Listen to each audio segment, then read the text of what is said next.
23rd, yeah. So another day of action before the all-European one on the 29th.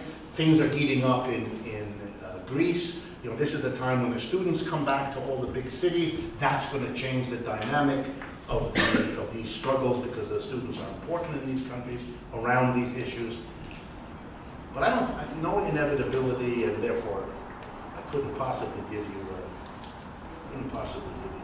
Plus, the European Union has just condemned Sarkozy for his deportations of Roma. Of the Gypsies, yeah, the Roma people, that's right, yeah.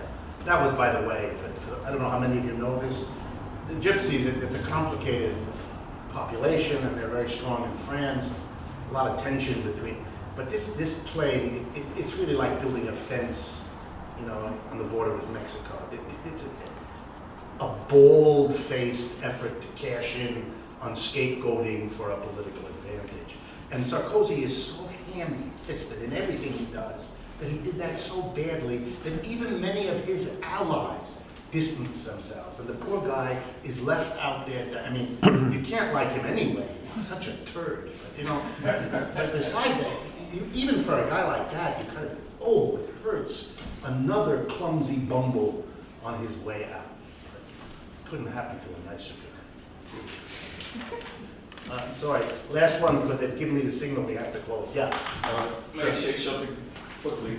I've been appalled by the Tea Party and their ideas which way they're going.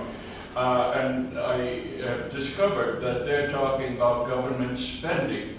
Well, every government I've ever known, I've known a few, have increased the military budget. Every government has, and still are doing it.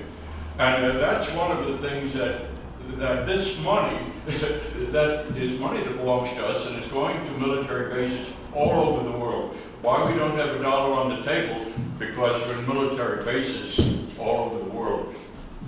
Yeah, absolutely. I mean, it's the unspoken thing we're spending, depending on how you count, $200 billion or more to prosecute these two wars, even with the reduced level in Iraq. And obviously, if that money were not being used for that, it would be available for all kinds of other things. What can I say? It's one of those amazing things that makes politics so interesting, that the people who are furious about government spending have certain areas that they're not furious about, where the issue of the spending is not to be discussed, is sacrosanct, is unable to be brought into the conversation. I would like to say something, though, about the Tea Party folks. I would not be as dismissive as some on the left are. Those are upset and angry people, but their anger is confused and unclear. They don't know exactly what it is that's happening.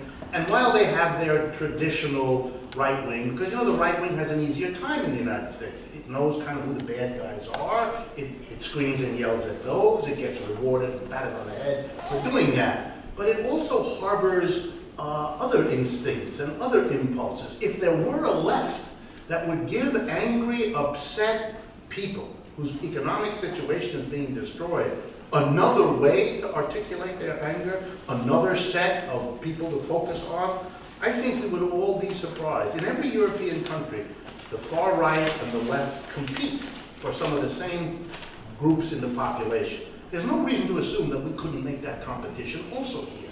We wouldn't get them all, but you know, I tell you the story, I know some of you have heard, but I'll end with this.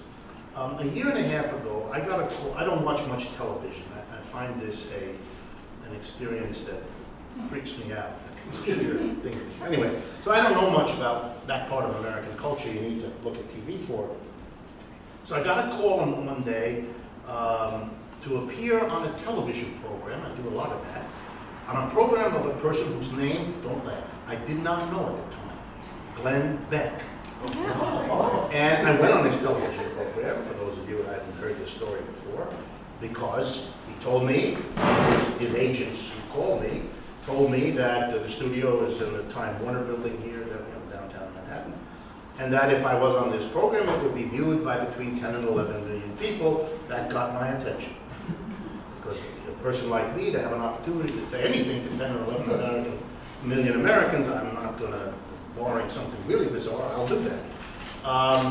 So I went to the office, and when you go on a television like that, you have to get on a makeup chair. It's like a barber's chair, and you lie back, and a professional woman there came and put powder on my face and color and all kinds of stuff to do on television.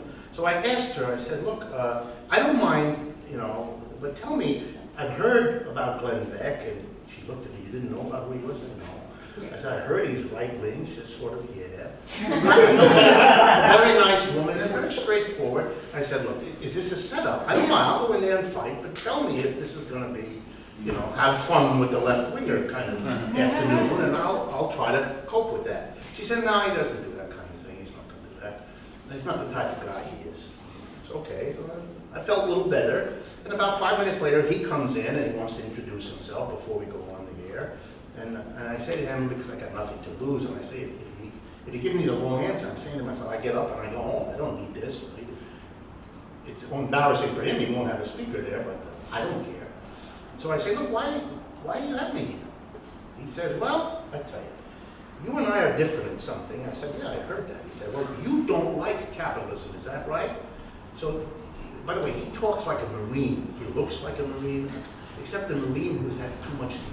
He does. He has a kind of a, you know, that kind of buzz cut of hair, and he sort of tries to hold himself, but he's pudgy. He eats too much. So he's a little bit like a baby-faced Marine. It's a little funny, but the way he talked, my answer was, yeah, I think capitalism sucks. I figured that kind of phrase would go over. He enjoyed it. He said, yeah, but I love it. He said, you hate it. Yeah, I said, that's about it. He says, but that's not what I'm here for. I mean, I want you to know that we understand we differ about this. He says, here's what I want to talk about. And you'll laugh. He says, I want to talk about how rich elite universities don't pay taxes to the communities in which they exist. And I understand that you're an expert on one of those. I am. For years, I advised the trade union that represented all the building and grounds and secretaries and kitchen workers at Yale. A very important union called the Hotel and Restaurant Employees, a big union in the States. HERE, some of you know it, they're big here in New York. And anyway, they had a strong, powerful union there, and I was their economic advisor for many years. And because of that, I had to study Yale's finances, because I would go into the negotiations and advise the union on what to ask for, and also not to be bamboozled by Yale's, how should I put it, creative accounting of the situation, because I was an economist, and everybody loved that, the press loved that, because I was a Yale PhD advising the union in their fight against Yale. That was considered a shoot. He knew all this. He had done his homework, he knew this, and he said, I want to go after them, and you're the expert. He said, but I think on that issue we agree. And I said, I think so. He said, well, that's what we're going to do. And I was on for 10 minutes, and he and I beat the crap out of Yale. And, you know, and there was no problem. Periodically, he said, you know, this professor, looking at me, he doesn't like capitalism. I do, but it had absolutely nothing to do with anything. It was an aside, made him feel better, and then we went back to the topic. And I only mention it because he played straight. He didn't do anything inappropriate. He didn't lie, nothing. And he felt very strongly on that issue, as I do, and we were together. And if there had been a struggle to make Yale pay taxes, for example, he and I would have been on the same side of that issue. And you know something? That's not unimportant. Under certain circumstances, that might be the basis for something else. And for the relationship between people like us and people like him, that might be very interesting and might scare to death the people who now have a good alliance with Glenn Beck. But Glenn Beck is not a rich kid. Doesn't come from that, doesn't think like that. He's married to a woman whose mother is a secretary at Yale. That's part of why he's interested in this. So the world is complicated. It was his mother-in-law who said to him, she's a union activist, and I know her. She said, you have to have a program on that here, and you got to get that guy. That's how he came to me. And he said to me at one point, I might not be able to go back to have Thanksgiving, and I like my mother-in-law. The implication being that he was doing her maybe a favor. I don't know this, but he was maybe doing her a favor. But you know, the world is complicated, and on that basis, something can be done that might not be done otherwise. So I don't want to write those people. I think they're upset and angry by the same developments we've been talking about all night.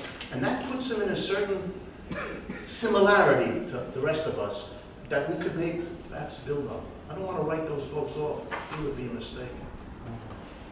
Thank you very much, and I hope to see you.